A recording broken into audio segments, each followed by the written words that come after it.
Hello guys, this is आकाश चौधरी। आज हम पढ़ेंगे unit 3 chapter 6 soils. Previous lecture में हमने डेफिनेशन ऑफ सॉइल पढ़ी थी। आज हम उसको क्लासिफिकेशन ऑफ सॉइल पढ़ेंगे। तो देखते हैं, this is the classification of soil. तो मेजरली हमने आठ पार्ट्स में इसे डिवाइड करा है। तो जैसे पहला पार्ट है एलुवियल सॉइल, दूसरा पार्ट है ब्लैक सॉइल जिसे हम रेगूर भी बोलते हैं, तीसरा पार्ट है red and yellow soils, laterite soils, arid soil, saline soil, PT soil and forest soil. Alluvial soil covers almost 40% of the total soil cover in India.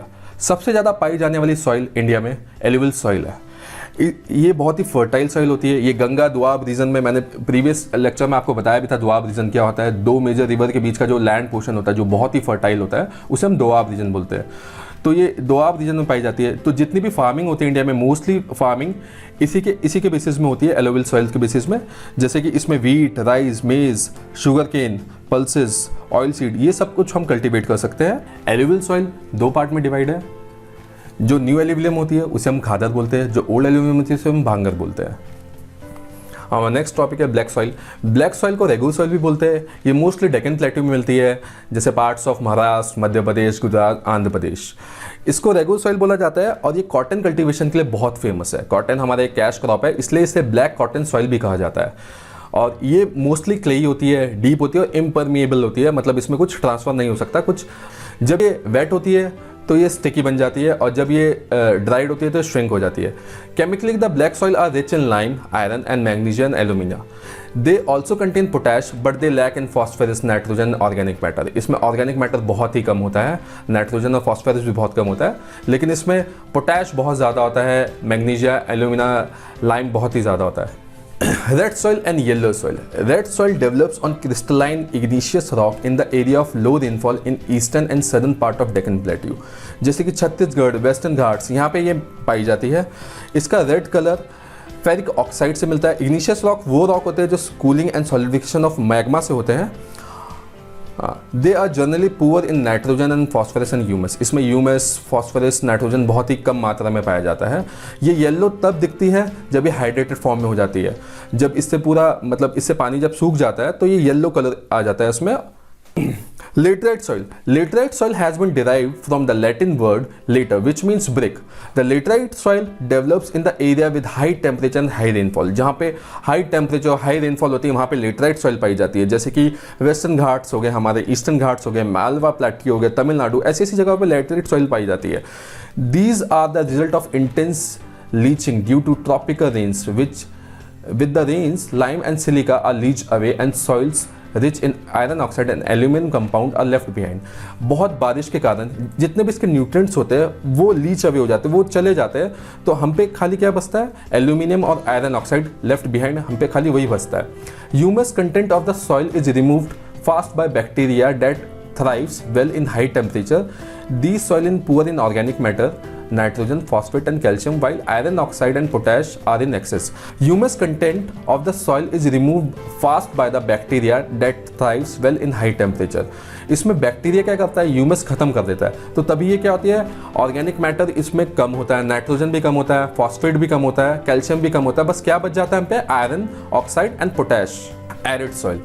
Arid soil जैसे कि आप देख रहे होंगे पिक्चर में आपको दिख रही होगी, बहुत सूखी जगह पे मिलती है। Arid soil range from the red to brown in colour.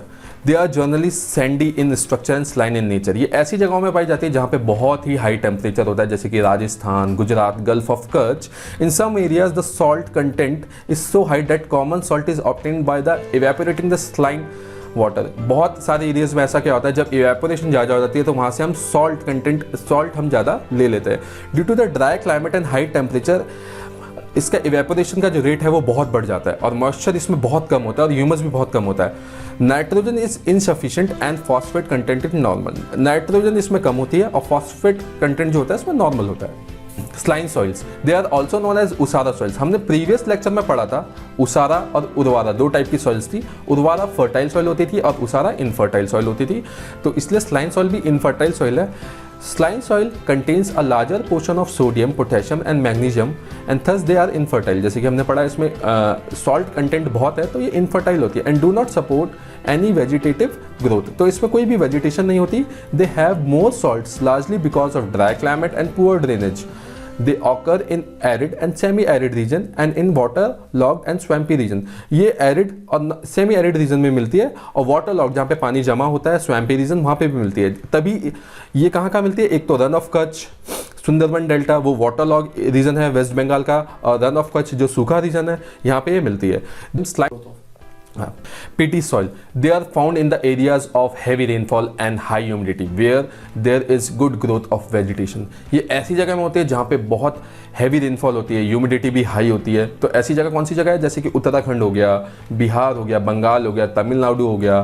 Thus large quantity of dead organic matter accumulates in these areas and this gives a rich humus and organic content to the soil. इसमें rich humus बहुत होता है और organic matter बहुत होता है, इसलिए बहुत फर्टाइल भी होती है। सुटेबल फॉर एग्रीकल्चर, एग्रीकल्चर के लिए बहुत सुटेबल होती है, but need to proper care so they do not leach away all the nutrients in heavy rainfall. Organic matter in these soil may go even up to 40 to 50%, मतलब देख लीजिए आप 50% आधा ऑर्गेनिक मैटर होता है, तो इसलिए बहुत ही फर्टाइल सॉइल होती है। These soil are normally heavy and black in colour and at many places they are alkaline also।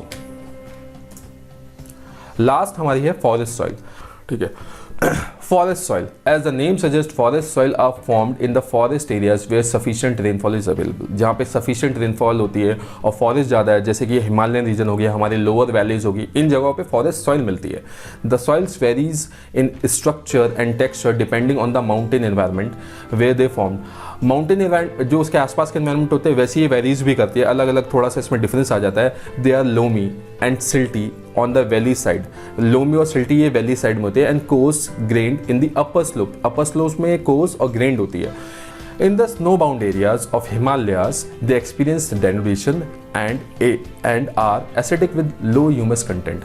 जहाँ पे स्नो होती है हिमालयाज में, वहाँ पे ये डेनुडेशन एक्सपीरियंस, डेनुडेशन मतलब ये नीचे जाती है, कटती है, वहाँ पे ये एक्सपीरियंस करती है और एसिडिक होती है, और उसमें ह्यूमस बहुत ही कम होता है। The soil found in the lower valleys are fertile, जो लोअर वैलीज में सॉइल होती है वो बहुत ही, इससे ज़्यादा बहुत ही फर्टाइल होती है। आई होप आपको ये लेक्चर अच्छा लगा होगा। Thank you.